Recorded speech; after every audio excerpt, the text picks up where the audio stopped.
I thought my success would free me from my family, but my stepmother's claim of rightful care threatens everything, and when I finally left home at 18, I promised myself two things. I'd never look back, and I'd never let them pull me back in. My childhood was a slow, suffocating nightmare orchestrated by my stepmother, Holly. She swept into my life when I was 8, shortly after my mom passed away. I was still reeling from the loss, but Holly didn't care. She came with perfectly manicured nails and a smile that didn't reach her eyes. At first, I thought she might try to fill the void my mom left behind. Instead, she made the hole wider. Holly had this way of making you feel like you owed her just for existing. She married my dad, Mark, a man whose presence in our lives was more theoretical than practical. He worked long hours and seemed relieved to hand over family responsibilities to Holly. She quickly became the queen of our household, and my dad was more than happy to play her loyal subject. For years, I endured her cutting remarks and endless demands to do better, even when I was breaking my back trying to please her. When I graduated high school, I didn't even wait for the ceremony. I packed my bags and left. I've worked hard to build the life I have now. At 28, I've got a successful career in tech, a great apartment, and a girlfriend, Olivia, who's my rock. Life isn't perfect, but it's mine, and that's enough. Or at least it was, until Holly called last week. I didn't recognize the number, so I let it go to voicemail. When I finally checked, her saccharine voice cut through the static. "Jason, sweetheart, it's been too long. We need to talk. Call me back as soon as you can. It's important." There was something in her tone that set my teeth on edge. It wasn't the usual condescension or faux concern. It was calculated. Against my better judgment, I called her back. "Jason," Holly chirped, her voice bright like she'd been expecting my call. "I was worried you'd forgotten about your family." "What do you want, Holly?" I didn't bother with pleasantries. She taught me long ago they were a waste of time with her. There was a pause, and then she sighed dramatically, as if I'd disappointed her already. "It's about your father. He's been under a lot of stress lately. Financial stress." "And?" I asked, though I already knew where this was going. "And, well, we've been talking about how nice it would be if you could contribute. You know, as part of the family." The word family hit me like a slap. Holly had never treated me like family. She'd spent years undermining me at every turn, making sure I felt like an outsider in my own home. Now she wanted to claim me as one of her own? "I'm not giving you money, Holly." "Oh, Jason." Her tone shifted, growing colder. "This isn't about me. It's about your father. He's done so much for you." "Stop," I interrupted. "He hasn't done anything for me. Neither have you." There was a sharp intake of breath on the other end. "That's uncalled for. You're forgetting your responsibilities. Your success didn't happen in a vacuum, Jason. We supported you." "You didn't support me," I snapped. "You tolerated me." The line went silent for a moment. When Holly spoke again, her voice was low and venomous. "You'll regret saying that. Mark my words." She hung up before I could respond. I thought that was the end of it, but Holly doesn't back down that easily. The next day, Maya called. My half-sister. We haven't been close, mostly because Holly used her as a pawn to control me when we were younger. Maya was always the good child, the one who obeyed without question. She was only 6 years old when I left, and part of me feels guilty for not staying in touch. But when I saw her name flash on my phone, I hesitated. If Holly was involved, this couldn't be good. "Hey, Jason," Maya said when I answered. Her voice was soft, almost timid. I'm sorry to bother you." "It's fine," I said. "What's going on?" "It's about Mom," she began, then quickly corrected herself. "I mean Holly." Of course, it was about Holly. She's really upset," Maya continued. "She says you're refusing to help Dad, and, well, it's causing problems here." "Maya," I said, keeping my voice steady, "what exactly did she tell you?" There was a pause, and then Maya sighed. "She said you owe it to the family to help out. That Dad supported you through college, and now it's your turn to support them." The lie hit me like a punch to the gut. Mark didn't pay for my college. I did. I worked nights, took out loans, and clawed my way through 4 years on sheer determination. The idea that Holly was rewriting history to paint me as some ungrateful freeloader made my blood boil. That's not true, I said firmly. Maya, I don't know what Holly's told you, but Dad didn't pay for my education. I did. Everything I have, I worked for. I know, Maya whispered. I know you worked hard. But she's convinced Dad you're supposed to help. He's not saying anything, but I can tell he's torn. Why are you telling me this? I asked. Because I think she's up to something, Maya admitted. She's been acting strange lately. Secretive. She's been talking to lawyers. The words sent a chill down my spine. Lawyers? What was Holly planning? Jason, Maya said hesitantly, I think you should talk to Dad. Before it's too late. Too late for what? I didn't know, but I had a sinking feeling I was about to find out. I couldn't shake Maya's warning. Holly talking to lawyers? That was a new level of scheming, even for her. I spent the rest of the evening replaying our conversation, trying to piece together what she might be planning. But Holly was a master manipulator. She wouldn't make a move without laying the groundwork first, and I had no idea how deep her roots went this time. The next morning, I decided to take Maya's advice and call my dad. I hadn't spoken to Mark in years. He'd never reached out after I left, and honestly, I'd stopped expecting him to. When Holly came into his life, she became his whole world. I was just a reminder of a past he wanted to forget. It took 3 tries before he picked up. Jason. His voice was gruff, like he'd just woken up, even though it was almost noon. Yeah, it's me, I said, unsure how to start this conversation. Maya told me Holly's been talking to lawyers. What's going on? There was a long pause, and for a moment, I thought he might hang up. Finally, he sighed. Look, son, this isn't something I wanted to get into over the phone. That's not an answer, I said, my patience already wearing thin. It's complicated, he muttered. Try me. Another pause, longer this time. Then he said, Holly thinks you owe us. She's been looking into ways to make that official. What the hell does that mean? I asked, though I could already feel the weight of what he wasn't saying. She's claiming that because you're successful, you have a responsibility to help support the family, he said, his words tumbling out like they were burning his tongue. She's talked to a couple of lawyers about filing for familial support. I felt like the ground had dropped out from under me. Familial support? That's not even a thing. It is, he said reluctantly. In some states, there are laws that allow parents to claim financial support from their adult children if they're struggling. You can't be serious, I said, my voice rising. You're not struggling, Dad. You're just letting her manipulate you. Again. It's not that simple, he said weakly. Yes, it is, I snapped. She's using you as an excuse to go after me, and you're letting her. Why? Do you even care what this could do to me? I didn't ask her to do this, he said defensively. I don't want your money, Jason. But Holly, she doesn't let things go. I laughed bitterly. Yeah, I know. I lived with her, remember?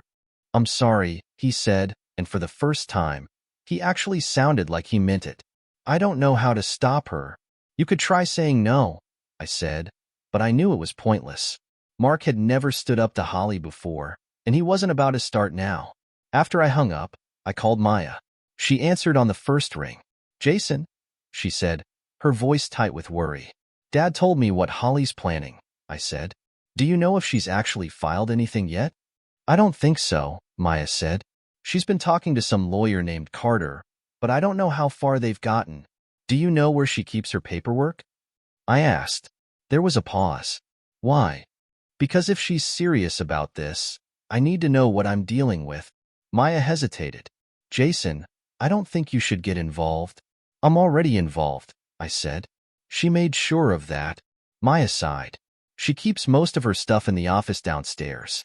There's a locked drawer in her desk, but I've seen her put papers in there before. Can you get into it? I asked. Jason. Maya, please, I said. If Holly files this, it could ruin me. I need to know what she's planning. She was quiet for a moment. Then she said, I'll see what I can do. A few hours later, Maya called me back. I found something, she said, her voice shaky. A folder with your name on it. What's in it?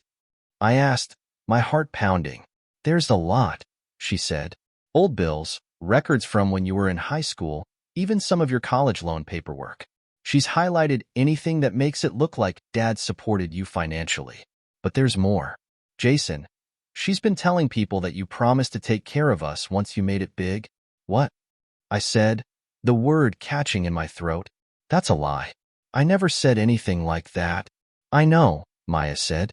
But she's been showing people these documents, saying they're proof that you owe us. I felt a cold, knot of anger twist in my stomach. Holly wasn't just going after me. She was building a narrative, twisting the truth to make herself look like the victim and me the villain. Can you send me pictures of everything? I asked. Jason, if she finds out. She won't, I said. Just send me what you've got. A few minutes later, my phone buzzed with a series of pictures. As I scrolled through them, my anger grew. Holly had pieced together a patchwork of lies, using half-truths and out-of-context documents to paint me as some kind of deadbeat son who'd turned his back on his struggling family. It was disgusting. I forwarded the pictures to Ryan, my best friend since middle school. He's been through it all with me. The fights, the escape, the rebuilding. If anyone could help me make sense of this, it was him. What the hell is this? Ryan asked when he called me a few minutes later. Holly's latest scheme, I said. This is insane, he said. She's trying to rewrite your whole life. Yeah, and if she files this familial support claim, she might actually get away with it, I said. I need to figure out how to stop her. You need a lawyer, Ryan said. I don't even know where to start, I admitted. I'll ask around, he said. In the meantime, keep documenting everything. If this goes to court, you're going to need proof that she's lying. Thanks, man, I said. Don't thank me yet, he said. This is going to get ugly. He wasn't wrong. Over the next few days, Holly's campaign against me escalated.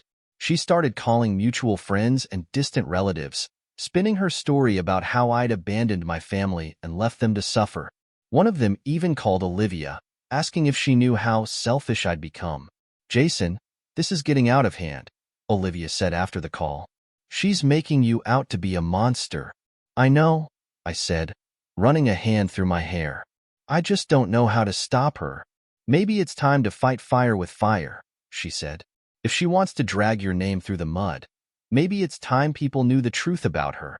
I thought about it, but something about stooping to Holly's level didn't sit right with me. I don't know, I said.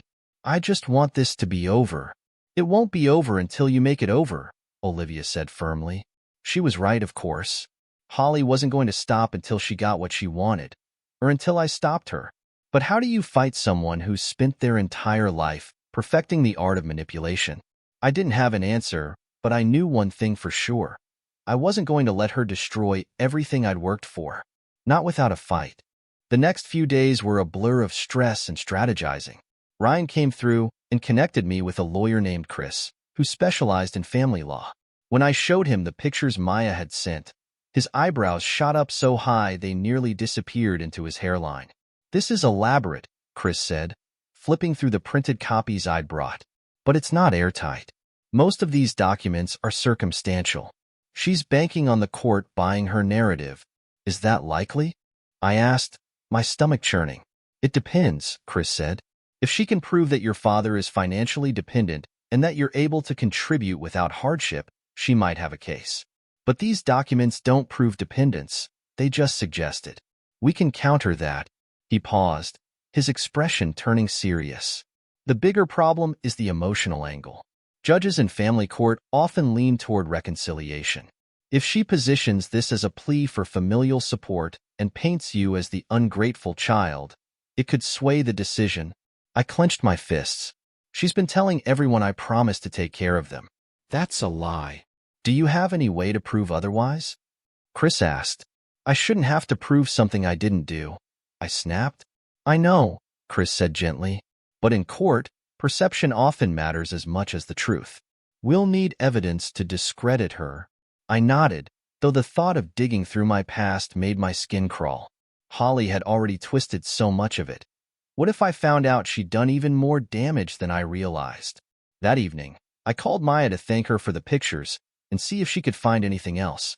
She sounded hesitant, but she agreed to keep an eye on Holly's activities. I could tell she was scared. Holly had a way of making you feel like rebellion wasn't worth the cost. I'll do what I can, Maya said. But Jason, be careful. She's not going to take this lying down. I know, I said. I'm ready. I wasn't. 2 days later, Holly made her next move. Maya called me in a panic, her words tumbling over each other. She filed it, Maya said. The papers came in the mail today. My stomach dropped. What does it say? She's claiming Dad's in financial distress and that you've refused to help, Maya said. She listed examples of times you neglected the family. Jason, she even mentioned your college graduation. She's saying you didn't invite Dad because you were ashamed of us. That's not what happened, I said through gritted teeth. I hadn't invited them because I didn't want Holly turning the day into one of her power plays. She would have found a way to make it about her, and I'd wanted one thing in my life to be just mine. She's good at this, Maya said quietly. Twisting things. Making herself look like the victim. Yeah, I said bitterly. It's her superpower. When I forwarded the papers to Chris, he confirmed what I already knew.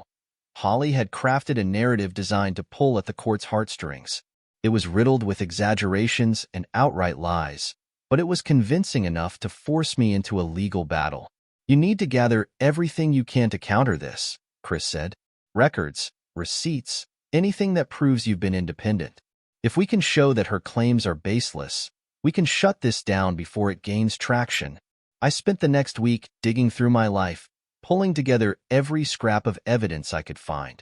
Loan statements, old pay stubs, even emails from my college years that proved I'd been working multiple jobs to stay afloat. It was exhausting and humiliating, like putting my entire existence on trial, but I didn't have a choice. Meanwhile, Holly ramped up her campaign. She started posting on social media about family struggles and how heartbreaking it was to see loved ones turn their backs. She never mentioned me by name, but the implication was clear. Mutual friends started reaching out, some offering sympathy, others asking why I was being so cold. I didn't know how to respond without feeding into her narrative. Olivia tried to keep me grounded, but even she was starting to feel the strain. This is insane, she said one night as we scrolled through Holly's latest post.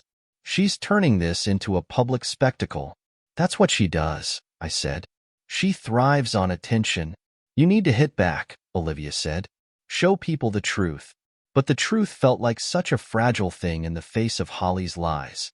She'd spent years perfecting her mask, and I didn't know if I could rip it off without destroying myself in the process. The breakthrough came from an unexpected source, my Aunt Sophia. She called me out of the blue one afternoon, her voice sharp and no nonsense, just like I remembered. I saw Holly's little performance, Sophia said. I thought you might need some backup.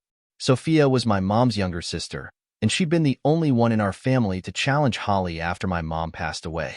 But her bluntness had made her a target, and Holly had driven a wedge between her and my dad years ago.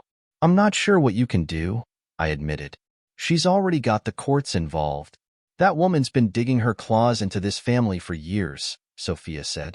But she's not as clever as she thinks. She's made mistakes. What do you mean? I asked. Your mom left you something, Sophia said. A trust fund. Holly got her hands on it after the funeral. She used it to pay off some of her own debts and made it look like the money went to household expenses. I felt like I'd been punched in the gut. Why didn't anyone tell me?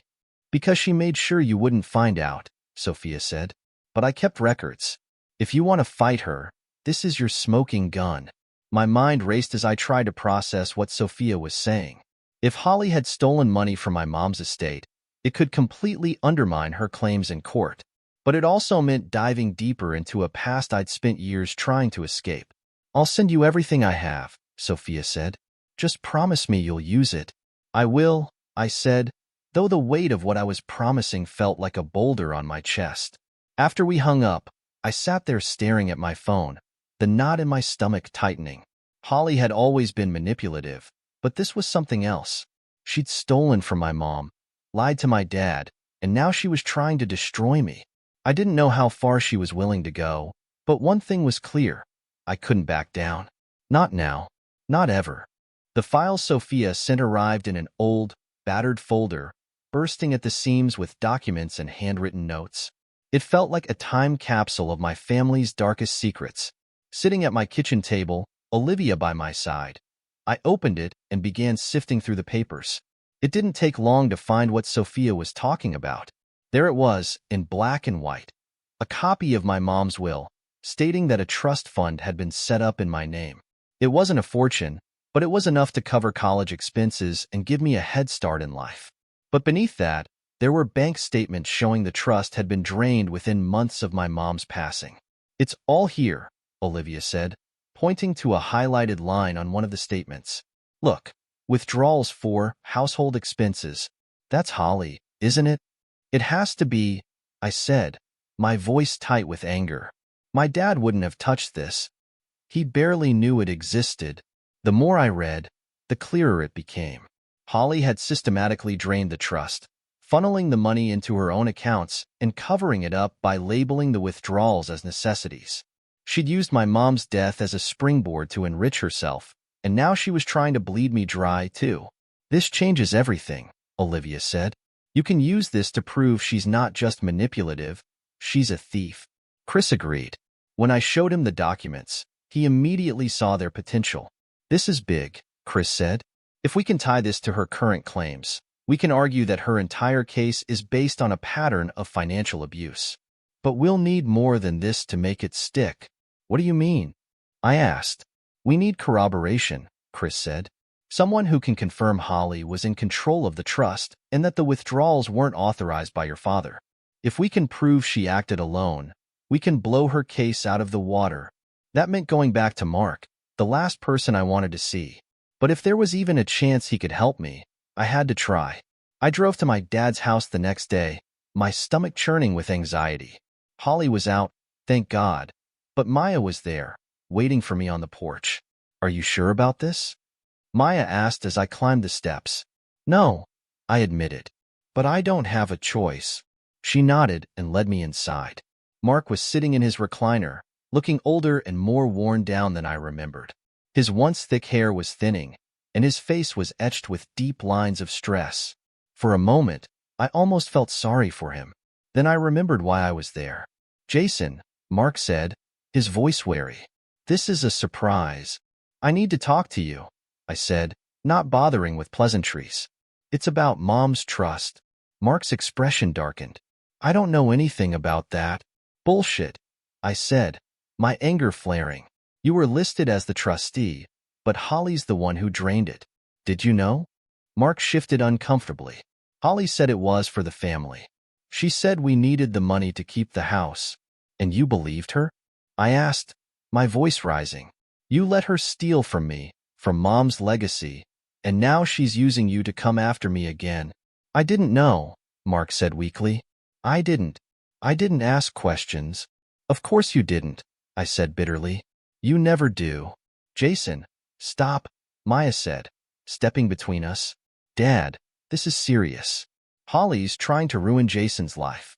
If you know anything that can help, you need to tell him."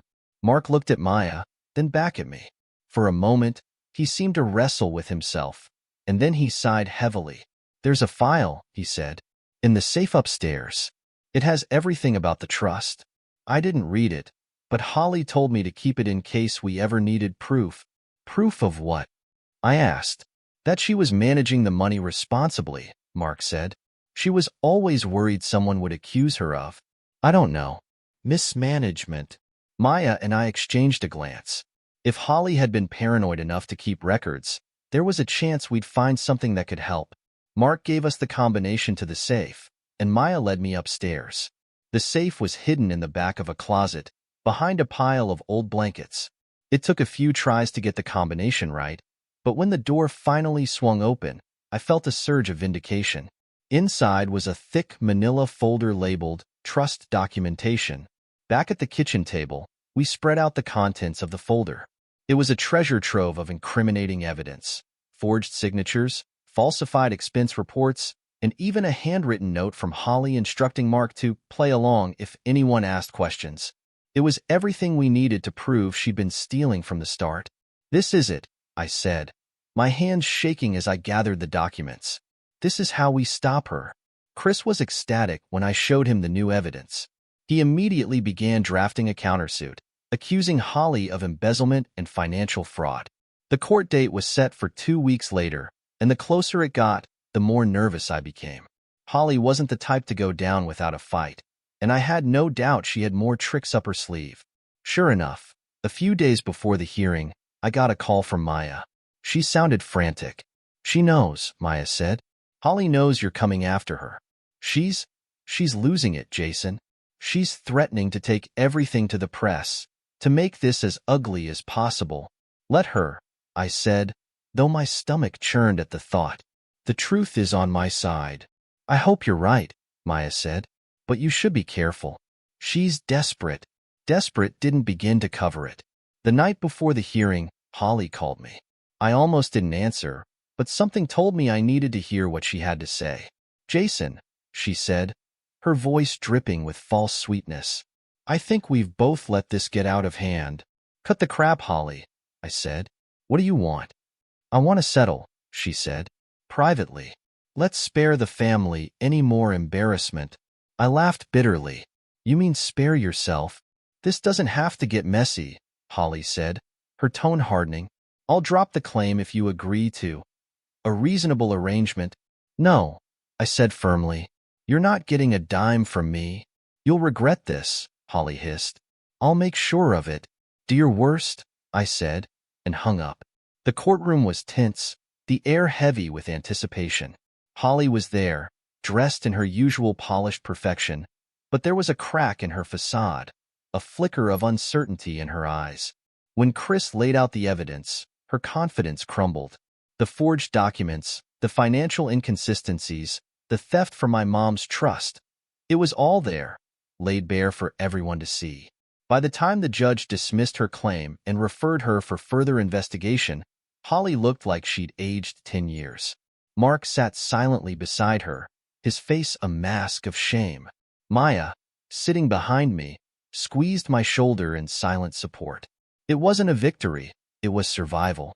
But as I walked out of the courtroom, I felt something I hadn't in years: freedom. Holly's chains were finally broken.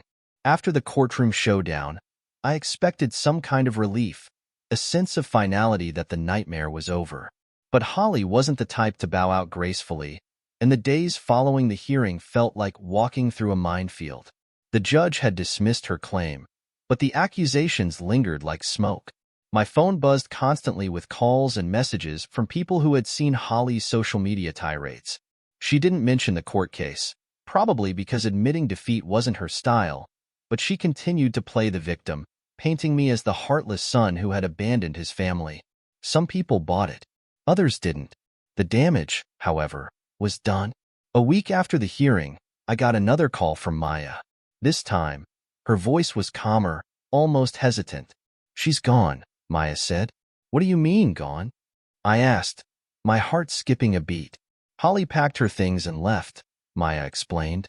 "She told Dad she needed time to think. But Jason, I think she knows it's over. She lost." The words hung in the air, heavy with possibility. Holly had built her entire identity on control. Over my dad, over Maya, over me. Now that her lies had been exposed, she had nothing left to stand on. "How's Dad handling it?" I asked, even though I wasn't sure I cared. "He's quiet," Maya said. "I think he's finally starting to see her for who she really is." "Good," I said, though the bitterness in my voice surprised me. "It's about time." Maya paused. "What about you? Are you okay?" "Yeah," I lied. "I'm fine." In truth, I wasn't fine. The court victory was hollow. Sure, I'd won the legal battle, but the scars Holly had left on my life ran deeper than I'd realized. Every time I tried to focus on work or relax with Olivia, her voice echoed in my head. "You'll regret this. I'll make sure of it." It wasn't just her threats that haunted me.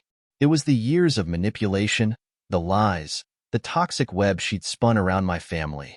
For so long, I told myself I'd escaped her, that my success had set me free. But the truth was, I'd been running, and Holly had been chasing me the whole time. One night, Olivia found me sitting on the couch, staring blankly at the TV. She sat down beside me and took my hand. "Jason," she said softly, "you don't have to keep carrying this." I don't know how to put it down, I admitted. Then let's figure it out together, she said. The next morning, I called Sophia. I hadn't spoken to her since the court case, and I owed her more than I could ever repay. Jason, she said, sounding surprised. How are you holding up? I'm managing, I said. I just wanted to thank you. I couldn't have done this without you. Don't thank me, she said. I did it for your mom. She'd be so proud of you, Jason. Her words hit me harder than I expected. My mom had been gone for so long, and I'd spent so much of my life trying to live up to what I thought she'd wanted for me.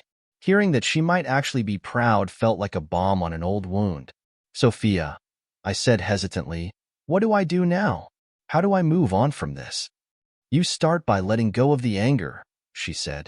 Holly doesn't deserve to live rent-free in your head. She's taken enough from you already. I don't know if I can forgive her, I admitted. Forgiveness isn't for her, Sophia said. It's for you. Letting go turned out to be harder than I expected. Over the next few months, I threw myself into work, therapy, and rebuilding my relationships with the people who truly mattered. Maya and I grew closer, bonding over our shared experiences and our mutual desire to move past the chaos Holly had sown in our lives. Mark, on the other hand, was a different story.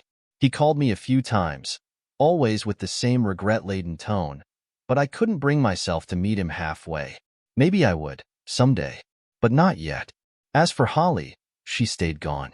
Maya heard from her occasionally, cryptic emails about starting fresh and finding peace, but she never tried to contact me directly. Part of me was relieved. Part of me was waiting for the other shoe to drop. 6 months after the court case, Olivia and I took a trip to the coast. We rented a little cabin by the water, and for the first time in years, I felt like I could breathe. One evening, as we watched the sunset, Olivia turned to me with a smile. You did it, she said. Did what? I asked. You broke free, she said. From her, from the past. You're finally free. Her words sank in slowly, like sunlight warming my skin. For so long, I'd defined myself by what I was running from. Holly, my childhood, the toxic family dynamics that had shaped me. But now, for the first time, I realized I could define myself by something else. The life I was building, the people I loved, the future I was creating. I reached for Olivia's hand and held it tightly. Yeah, I said, the weight of the words settling over me. I think I am. The chains were broken, and for the first time in a long time, I felt whole.